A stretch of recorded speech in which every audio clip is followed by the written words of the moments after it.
nous avons, le Conseil est toujours heureux de vous accueillir pour discuter de ces sujets dans nos locaux. Je me rappelle qu'il n'y a pas si longtemps que ça, au mois d'août, nous étions au même endroit. Il y avait quelques têtes dans l'Assemblée qui étaient là, qui reviennent à nouveau.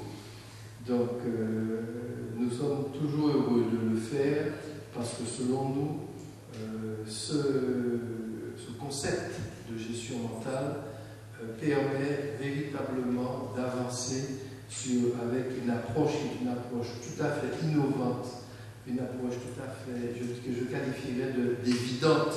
Et c'est de manière au démarrage très empirique, en interrogeant les bons élèves, il a transmis à ceux qui réussissaient moins bien ce que faisaient les bons dans leur tête et qu'il a vu progressivement les moins bons devenir aussi bons que les meilleurs, voire meilleurs que les meilleurs. Que dit M. Lagarandré? S'il y avait une seule chose à retenir de cette conférence, c'est la chose suivante, c'est qu'il ne suffit absolument pas de percevoir une information pour pouvoir en avoir la conscience.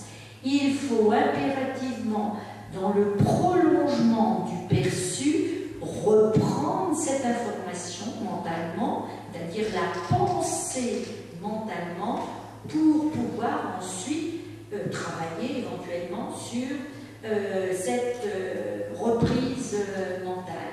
Il a appelé cette reprise mentale l'évocation. L'acte d'attention consiste à faire exister dans sa tête ce que l'on a perçu, et ce, en lien avec ce que l'on vise. Sans arrêt, on dit aux enfants, mais sois attentif, concentre-toi, regarde bien ce qu'écrit la maîtresse au tableau, écoute bien ce que dit le professeur. Sauf que s'il n'est pas attentif, qu'est-ce qu'on va lui dire? On va lui dire, tu n'as pas assez bien regardé, tu n'as pas assez bien écouté. Alors l'enfant, la fois prochaine, il écoutera encore plus et il regardera encore mieux. Sauf que maintenant, vous savez qu'il faut percevoir et évoquer. Pensez-vous que le geste d'attention concerne seulement la perception? Et non.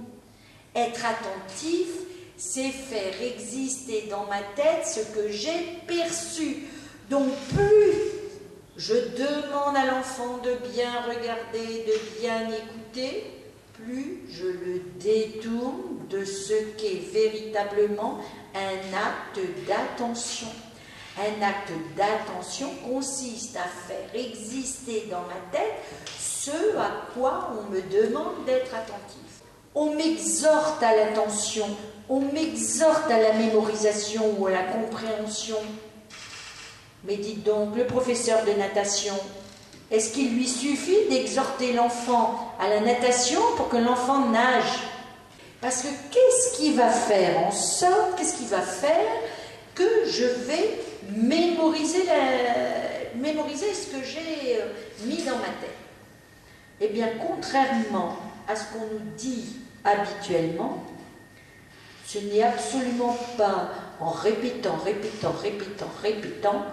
que je vais mémoriser à moyen et à long terme. Pour mémoriser, la mémorisation n'est pas le moment où je mets l'information dans ma tête, n'est pas le moment où je suis là, maître Corbeau sur un arbre perché, tenez dans son bec un fromage, maître Corbeau sur un arbre perché, tenez dans son bec un fromage. Ça, c'est un geste d'attention. Vous êtes en train, en faisant ça, de faire exister dans votre tête le perçu. Ça prend du temps parce que là, vous devez apprendre par cœur et vous devez apprendre tout au iota près. Donc, ce va-et-vient prend du temps. On est toujours dans un acte d'attention. Mais que faut-il donc faire pour mémoriser?